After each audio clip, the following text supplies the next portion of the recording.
Hello, this is Ron Paul with your weekly update for February 14th. For the past 3 decades, the Federal Reserve has been given a dual mandate, keeping prices stable and maximizing employment.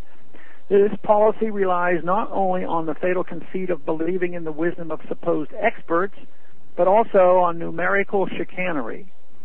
Rather than understanding inflation in the classical sense as a monetary phenomenon, an increase in the money supply, it has been redefined as an increase in the consumer price index.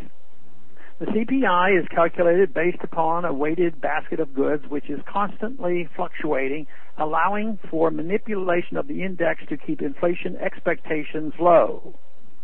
Employment figures are much the same, relying on survey data, seasonal adjustments, and birth and death models, while the major focus remains on the unemployment rate.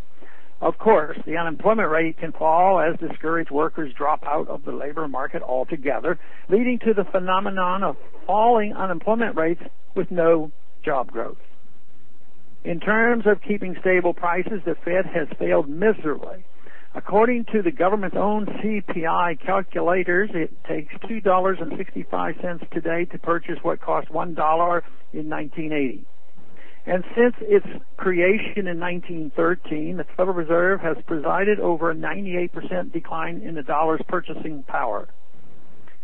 The average American family sees the price of milk, eggs, and meat increasing, while packaged household goods decrease in size rather than price. Loose fiscal policy has failed to create jobs also. Consider that we had a $700 billion TARP program, nearly $1 trillion in stimulus spending, a government takeover of General Motors, and hundreds of billions of dollars of guarantees to Fannie Mae and Freddie Mac, HUD, FDIC, etc. On top of those programs, the Federal Reserve has provided over $4 trillion worth of assistance over the past few years through its credit facilities, purchases of mortgage-backed securities, and now its second round of quantitative easing. Yet even after all these trillions of dollars of spending and bailouts, total non-farm payroll employment is still 7 million jobs lower than it was before this crisis began. In this same period of time, the total U.S. population has increased by 9 million people. We would expect that roughly 4 million of these people should have been employed, so we are really dealing with 11 million fewer employed people than would otherwise be expected. It should not be surprising that monetary policy is ineffective at creating actual jobs.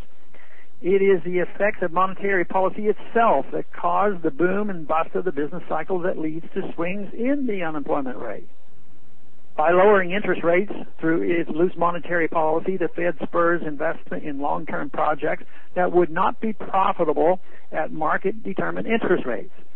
Everything seems to go well for a while until businesses realize that they cannot sell their newly built houses, their inventories of iron ore, or their new cars. Until these resources are redirected, often with great economic pain for all involved, true economic recovery cannot begin. Over $4 trillion in bailout facilities and outright debt monetization, combined with interest rates near zero for over 2 years, have not and will not contribute to increased employment. What is needed is liquidation of debt and malinvestment overseas.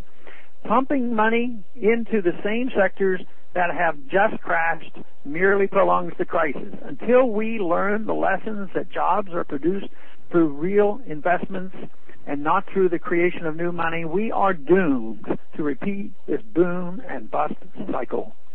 Thanks for calling this update. A new update is placed on this number, 888-322-1414, every Monday.